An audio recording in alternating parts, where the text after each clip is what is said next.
This is news on WIDERmedia and Muhammed.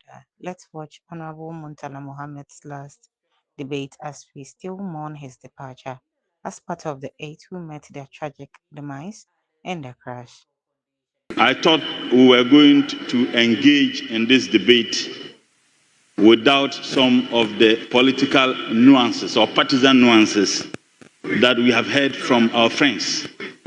It is true that when we are talking about the political history of this country, we need to talk about it to the fullest. I agree. I did some history, level 100, level 200 in University of Ghana. And I had the privileged opportunity to be taught by no less a person than Professor Adofeni. And as part of the definitions of history, there are some scholars who have defined history as concocted lies to form facts. Go ahead. And I think that is what concocted lies to form facts. I think that there are some scholars.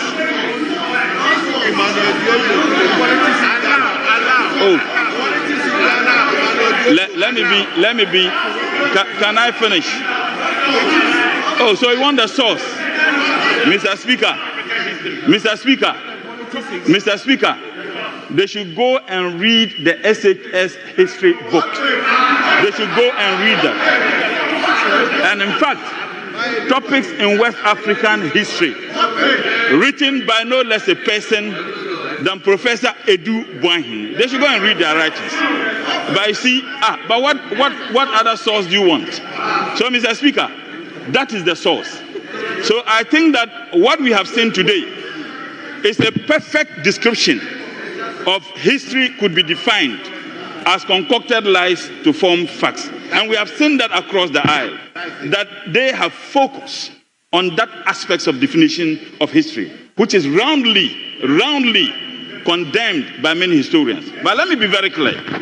Mr. Speaker, the reason why we talk about Nkrumah, and the reason why when we talk about the history of this country, we do so because there is always an effort by our friends from the other side to rewrite the political history of this country. Need I remind you that even after Nkrumah was illegally and unjustifiably overthrown, Nkrumah's mother, who was barely blind over 80 years, the woman was dragged to appear before commission after commission.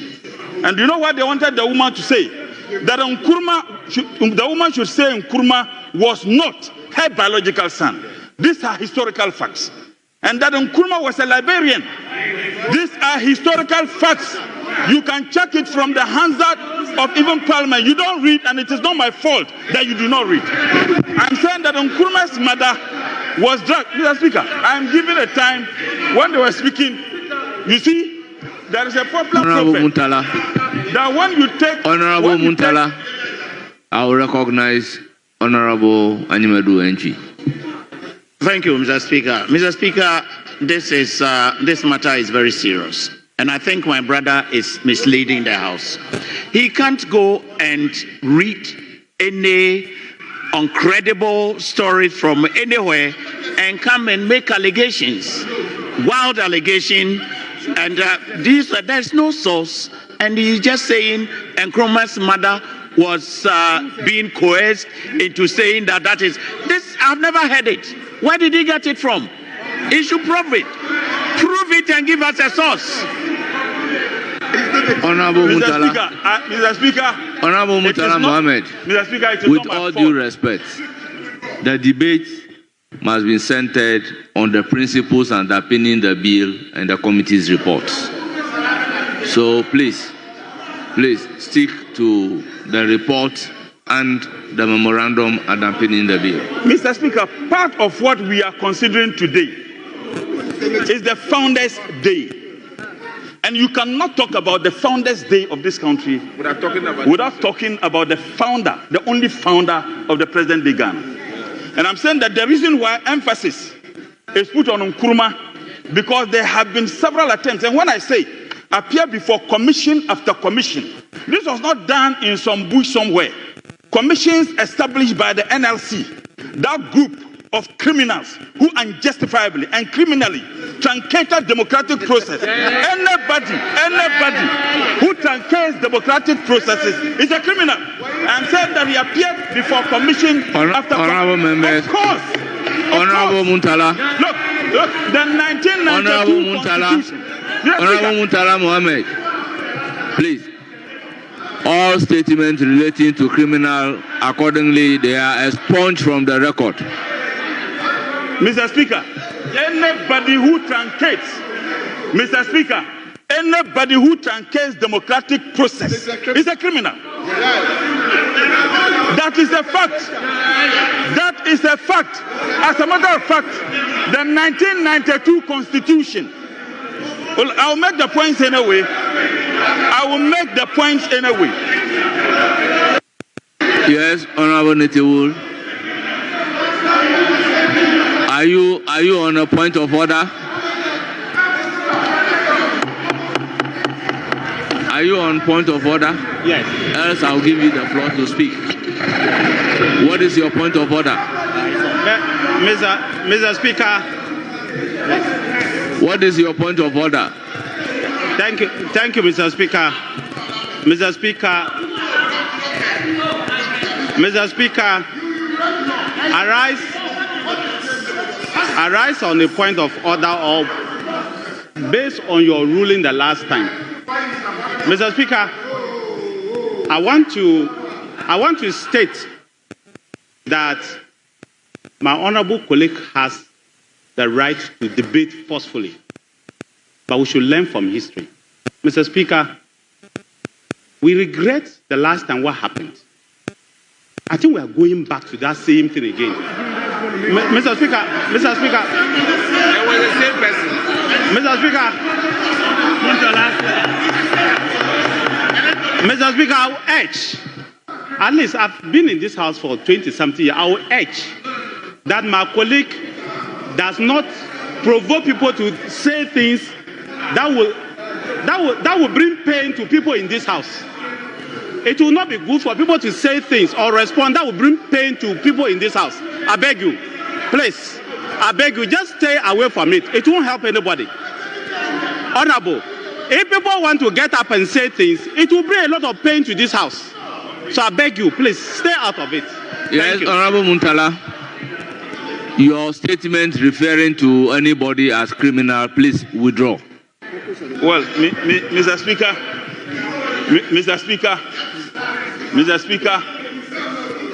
everything I said here. Honorable Mutala, kindly withdraw. Mr. Speaker, I withdraw. But let me make my points. Mr. Speaker, did I hear? Speaker, sit down.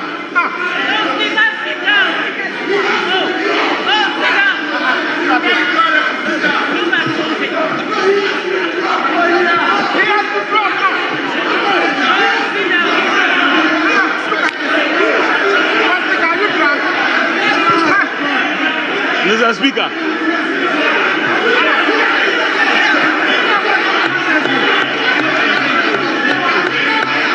Well, are you supporting a military coup? Are you supporting a military coup? Is that what you're supporting? Supporting a military coup?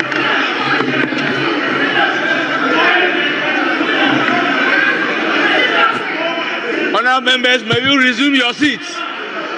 Honorable members, may you resume your seats. Honorable members, may you kindly resume your seats.